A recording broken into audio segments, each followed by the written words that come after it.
राज्य परिवहन महामंडळाच्या कामगारांच्या आर्थिक मागण्यांसंदर्भात शासन स्तरावर झालेल्या बैठकीत महागाई भत्ता, घर भाडे भत्ता आणि वार्षिक वेतनवाढीबाबत मुख्यमंत्र्यांनी 20 ऑगस्ट रोजी महाराष्ट्र एसटी कामगार संयुक्त कृती समितीच्या शिष्टमंडळासोबत बैठक घेण्याचं आश्वासन दिलं होतं.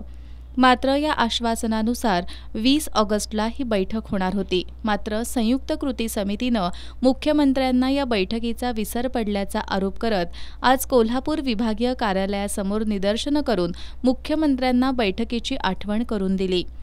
सरकारनं मुख्यमंत्री माझी लाडकी बहीण योजना जशी राबवली तशी एसटी कामगार लाडका भाऊ योजना राबवावी अशी मागणी एसटी कर्मचाऱ्यांनी यावेळी केली. तसंच मुख्यमंत्र्यांनी कामगारांच्या प्रश्नांवर तातडीनं बैठक घेतली नाही तर 3 सप्टेंबरपासून उपोषण करणार असल्याचा इशारा देण्यात आला. या निदर्शनामध्ये महाराष्ट्र एसटी कामगार संघटना, एसटी कामगार काँग्रेस संघटना, एसटी वर्कर्स काँग्रेस संघटना, महाराष्ट्र एसटी कामगार सेना संघटना आणि कॉस्ट्रॉईप राज्य परिवहन कर्मचारी संघटनांचे पदाधिकारी आणि सदस्य सहभागी झाले होते.